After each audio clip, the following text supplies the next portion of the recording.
lugar la invitación que me han dirigido y bueno, lo primero decir que coincido plenamente con la exposición que ha hecho Javier respecto de las ventajas y argumentos que apoyan el implantar un modelo de compliance. Yo voy a intentar ser un poco prosaico en este aspecto y me voy a dirigir más a los aspectos prácticos que en la experiencia personal, en la implantación y verificación de sistemas de compliance he vivido en los últimos años. Es verdad que a raíz de sobre todo la interpretación de la modificación legislativa de la Ley 1 2015 por las sentencias, fundamentalmente la del Pleno del Supremo de febrero de 2016 y las posteriores y las circulares de la Fiscalía General del Estado, hemos superado un clima de incertidumbre que teníamos todos aquellos profesionales y empresarios que se dedicaban a estos temas, porque no teníamos muy claro por dónde iniciar y por dónde implantar estos proyectos. Pero bueno, estas directrices se van aclarando, vamos teniendo unas ciertas guías. Y creo que en este sentido tanto la norma, la ISO 19600, como fundamentalmente la UNE 19601 contribuyen a guiarnos y a indicarnos por dónde deben de ir este tipo de proyectos, ¿no? Bueno, fundamentalmente, como ha dicho Javier, es fundamental que el empresario, que la empresa, que la organización se plantee ese compromiso, porque tiene que partir de la alta dirección y del órgano de gobierno con una política de cultura de cumplimiento que al final se va a plasmar en un modelo de compliance, ya sea compliance limitado al ámbito penal de los riesgos penales o bien sea un sistema de compliance general, normativo. Y en ese sentido también tenemos que tener en cuenta, y coincido también totalmente con el planteamiento de que la realidad de la empresa española no es la que en muchas ocasiones nos encontramos en las exposiciones, charlas y conferencias a las que asistimos, porque estamos hablando fundamentalmente de grandes empresas que ya tienen una larga tradición y experiencia en la implantación de modelos de control y de cumplimiento. Estamos hablando de una pyme, y fundamentalmente más mediana que pequeña, que queda, yo, a mi juicio, excluida de estos modelos hoy por hoy, en los que existen necesidades de mejorar procedimientos, de establecer controles, de tener una debida diligencia, y que, como también se decía anteriormente, el compliance va a permitir estructurar y organizar la empresa internamente. Definiremos, por tanto, el alcance que queremos darle y planteándonos estrictamente un modelo de compliance penal en el que vamos a valorar este tipo de riesgos. Voy a intentar entrar en materia hablando exclusivamente de aquellas fases que entendemos que son necesarias en la implantación de cualquier proyecto. En primer lugar, y para mí quizás la más importante y significativa, es la fase de análisis de riesgos. ¿Y por qué es la más determinante? Porque al final va a ser la base sobre la que vamos a tener que poder acreditar en su día cuál es ese análisis interior que ha hecho la empresa respecto de sus actividades y de sus posibles riesgos. La fase de identificación, análisis y valoración de los riesgos penales, que se va a traducir en la elaboración de un mapa de riesgos, requiere de una determinada metodología, y yo en este sentido soy muy partidario de trabajar conjuntamente con consultores en este sentido, de utilizar una metodología en la que se sustente el análisis de los riesgos. Es fácil establecer las consecuencias, lo que denominamos el impacto que puede tener un determinado incumplimiento. No es tan fácil, y menos aún en términos de graduación, establecer cuáles son las posibilidades, las probabilidades de ocurrencia de un determinado riesgo. Y aquí tenemos que intentar seguir y documentar adecuadamente esa metodología. Es también necesario que analicemos y estudiemos la empresa internamente, desde la alta dirección, desde el órgano de gobierno, desde la toma de decisiones que se adoptan por hasta los procesos, con todo detalle, no solamente los departamentos financieros, de asesoría jurídica o recursos humanos, sino también en todos aquellos procesos de negocio, en la operativa del día a día, y eso requiere que nos entrevistemos, que analicemos y que nos reunamos con los distintos responsables de las áreas de negocio y analicemos con ellos conjuntamente cuáles son sus procesos, cuáles son sus formas de actuación y dónde pueden surgir riesgos de todo tipo. Una vez realizada esa identificación de los riesgos penales, que nos van a permitir establecer cuál es el riesgo inherente y, sobre todo, ¿Qué riesgos debemos excluir? Esta parte quizás puede ser más sencilla porque dentro del catálogo de delitos que pueden dar lugar a la responsabilidad de la persona jurídica ya sabemos que hay una serie de tipos penales que encajan más en las tramas de crimen organizado y evidentemente es muy probable que estos delitos puedan ser descartables, pero no a lo mejor todos, y desde luego en aquellos que tienen que ver más con la operativa de negocio de cualquier empresa, ahí es donde tenemos que incidir muy mucho en analizar las distintas conductas y ver cuáles de ellas podrían tener una mínima probabilidad de ocurrencia. Como digo, establecido el mapa de riesgos y por lo tanto ese riesgo inherente o esos riesgos inherentes, debemos de analizar, y este es también un aspecto clave, cuáles son los controles financieros y no financieros que la empresa tiene establecidos para poder mitigar, reducir esos riesgos inherentes. Y esto es importante porque las empresas, y en muchos casos de todas las pymes, adolecen de procedimientos formalizados o de controles establecidos. La empresa tiene su forma de operar y habitualmente será una forma más o menos correcta, pero lo que no suele existir es un procedimiento, y menos aún formalizados por escrito, en los que se establezcan cuáles son los do y los don'ts que los empleados y colaboradores tienen que seguir en su dinámica del día a día. Y esto es importante porque al final formalizarlo supone permitir poner en claro cuáles son los procesos y que toda la organización sepa exactamente y en todo momento cómo tiene que actuar.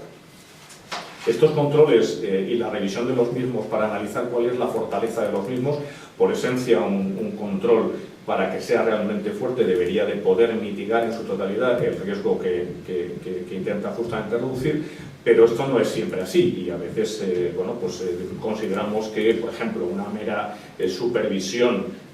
por parte de diferentes áreas en la parte financiera puede ser suficiente para mitigar un riesgo tributario o un riesgo de otro tipo, y esto no siempre es así porque luego al final en la dinámica de la empresa esos controles muchas veces no se aplican tal y como están pensados. Y pongo un ejemplo concreto: si nosotros tenemos un nivel de supervisión en el que las órdenes de pago, una vez aprobadas las facturas que la empresa recibe, tienen que emitirse por una persona utilizando claves electrónicas, pues no es infrecuente que al final la persona que realmente está realizando la operativa concreta de realizar los pagos no sea la persona autorizada, sino que sea una persona delegada que conoce esas claves y que en defecto de la presencia o no del responsable de efectuar los pagos, pues al final es el que la realiza. Y por lo tanto estamos pensando que tenemos un control que mitiga ese riesgo cuando lo cierto es que no es así, al contrario, lo incrementa. Analizado en base a esos controles cuál es el riesgo residual que finalmente la organización tiene respecto de los riesgos analizados, bueno, ya tendremos ese mapa elaborado y a partir de ahí tendremos que establecer un plan de actuación, lo que denominamos el plan de mejoras. Ese plan de mejoras tiene que tener fechas, tiene que tener prioridades, hay que priorizar lógicamente los riesgos más relevantes y fundamentalmente el cumplimiento de los requisitos establecidos por el Código Penal en el artículo 31 bis para cumplir con lo que es el modelo de prevención y detección de delitos y, en segundo lugar, para poder acreditar que estamos actuando mediante un plan de medidas correctivas para reducir esos riesgos. Como digo, el plan de mejoras tiene que tener asignadas fechas razonables, no podemos pretender, es fácil establecer una fecha concreta y breve para formalizar un código de conducta o una determinada política, por ejemplo, de selección de proveedores, pero no es tan fácil establecer un plan de formación que tiene que llegar a toda la organización, que tiene que ser diseñado específicamente para las distintas áreas de la empresa y que va a llevar probablemente un periodo mucho más largo de ejecución. Y además hay que asignar, y esto es importante porque es una carencia que también observamos habitualmente, tiene que asignar roles, lo que llamamos propietarios de riesgo, para determinar quiénes van a ser los responsables de ejecutar y de llevar a cabo ese plan de mejoras. Una vez establecida el plan de mejoras, iremos a la parte formal. La parte formal tiene que ver con la designación del órgano de cumplimiento, ya sea individual o sea colectivo. Aquí siempre nos encontramos en las implantaciones, sobre todo en pequeñas y medianas empresas, con el problema de determinar quién va a ser la persona sobre la que va a recaer esa función, porque en muchas ocasiones es una persona de la organización que ya está desarrollando otras funciones, que no tiene una preparación previa para asumir este cargo, que necesita formación y que necesita desde luego que se le doten de los medios materiales, económicos, humanos para poder desarrollar la función. No puede pasar por la mera designación formal del órgano de gobierno y pensar que con esto ya tenemos un compliance officer que va a poder realizar sus funciones con el debido nivel de autonomía y de responsabilidad y sobre todo de formación. Iremos también a la definición del canal de denuncias. Este es un aspecto clave y que además en nuestras empresas y quizás por la mentalidad propia que mantenemos frente a los países anglosajones, de donde surgieron inicialmente los proyectos y los modelos de compliance, nos encontramos con el grave problema de que no tenemos una mentalidad proclive a la denuncia, y menos aún si esto lo ligamos a la percepción del riesgo que tengo si en mi empresa y en mi estructura denuncio un determinado comportamiento o situación irregular, dando por sentado que eso va a ser objeto de represalias posteriores y que con toda seguridad, por mucho que defendamos la confidencialidad y el anonimato, vamos a tener que enfrentarnos a una posible conducta de represalia, si es que de verdad esa situación al final es veraz y tiene consecuencias. El problema del canal de denuncias empieza a solventarse en muchas ocasiones con la externalización y la gestión del canal de denuncias. Bueno, yo creo que todas las fórmulas son válidas siempre que evidentemente se facilite y se asegure esa mínima confidencialidad y probablemente en un futuro inmediato el anonimato, y que se den los medios de investigación y de averiguación suficientes al compliance officer para que realmente pueda determinar el alcance de esa posible conducta que se nos plantea por un posible incumplimiento. Y además el canal de denuncias, desde mi punto de vista, tiene que ser preventivo, tiene que facilitar la comunicación de consultas y de anticipar aquellas situaciones en las que los miembros de la organización se pueden encontrar en situaciones en las que requieren el apoyo y el asesoramiento y la decisión por parte, no ya solamente del compliance officer, puede intervenir otros ámbitos de dirección de la organización, para determinar si su actuación es correcta o no correcta o si se encuentra ante una situación que debe ser objeto de estudio. Hablo, por ejemplo, de situaciones de conflicto de interés o que pueden tener que ver con otro tipo de actuaciones y que pueden generar riesgos dentro de la organización. Este ámbito de la protocolización, coincido también con Javier, no solamente se tiene que limitar a la elaboración de un código ético, está muy bien establecer principios y valores éticos que las empresas claramente deben de compartir, pero tenemos que descender al ámbito de las conductas y de las políticas, porque aquí es donde realmente vamos a realizar una labor mucho más didáctica de informar, de formar y de concienciar a la organización de cuáles son aquellas prácticas y conductas que la empresa no solamente permite, sino que quiere favorecer, y por el contrario, cuáles son todas aquellas que quiere impedir y limitar en su seno. Las políticas deben de formalizarse, las políticas deben de darse a conocer, hay que establecer, cada vez es más habitual, políticas anticorrupción, políticas de regalo, actuaciones ante situaciones de conflicto de interés, homologación de proveedores. Son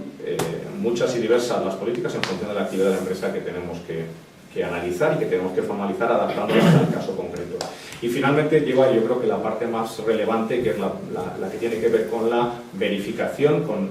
el famoso vídeo y no la foto que supone el implantar un sistema de gestión de compliance. Efectivamente es importante que no nos quedemos simplemente, y sucede también a menudo, que las empresas implantan un modelo de compliance, se quedan en la parte formal y no siguen trabajando, y tienen que trabajar en dos vías. Una de ellas es la de la formación y concienciación, que ya he dicho que es fundamental. La organización, no solamente a nivel de alta dirección, de mandos intermedios, tienen que conocer cuáles son las políticas y directrices de la empresa, sino que hasta el último de los empleados, de los colaboradores externos, pensemos también en que esto hay que extenderlo a los grupos de interés con los que la empresa se relaciona, tienen que conocer cuál es el ámbito y las reglas de juego que la empresa tiene establecidas. Y ese aspecto es formación y es concienciación. Y en segundo lugar, tenemos que partir de la verificación y de la mejora continua del modelo. Si hemos establecido un plan de mejora, si hemos verificado y queremos acreditar la debida diligencia por parte del compliance officer y de los miembros de dirección del plan de mejora y del plan de compliance, tenemos que ser capaces de evidenciar y de demostrar que estamos trabajando en mejorar los controles, en mejorar las políticas, en analizar cuáles son los riesgos que la empresa está soportando y si estos han variado por el cambio regulatorio, por la modificación de las actividades, por situaciones de fusiones. Son muchos los aspectos que pueden variar el mapa de riesgos que hemos hecho inicialmente, y tenemos que estar en condiciones de poder evidenciar con el paso del tiempo que efectivamente la empresa está actuando con esa debida diligencia. Hay otros aspectos que son discutibles, como la implantación de los sistemas disciplinarios, que suelen dar problemas, y algunos otros aspectos, pero que eso los podemos tratar más en concreto si surge alguna pregunta al respecto. Bien, muchas gracias, Daniel.